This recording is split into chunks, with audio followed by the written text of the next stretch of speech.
Кеше оқиған тақырыбы әткеншек қой. Кеше түнде болған жағдай. Біздің үйде әткеншекке қарайтын кім бар? Сосын ақтауда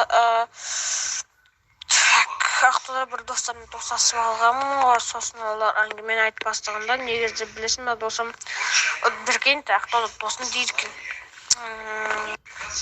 Білесің бе досым, осыған 17-ші микрорайонында бір кішкентай қыз өзі сүйетінді 8-9 жасар olan 10 жасар қыз. Сол қыз әткеншекті сүйіп ойнайды.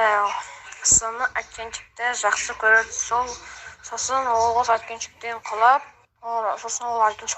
қайтыс болған. Соның денесі мәйітте, ал оның әруағы әткеншек түнімен өзімен шиқылдап, терлетіп, адаммен астып жатты. Өйткені ана қыздың әруағы. Сол кезде сосын бір көрші айтады, кім мынау?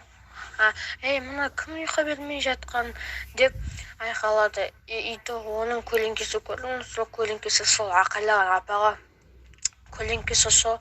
ақайлаған апаға кетіп бара жатты.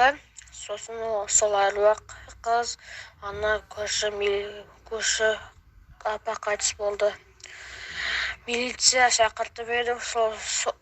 Сол милиция қайтып бара жатқанда кезде ана қыздың өзін көрдім. Денесін бәрін көрдім, шашын көрдім, босағын көрдім. Қара шаш, аппақ киім киіп алған, юбка сияқты. Көздің бәрін жауып алған, көзін көрген жоқ. Сол кезде милицияға қайтып жатқан кезде ана қыздың өзін көрдім.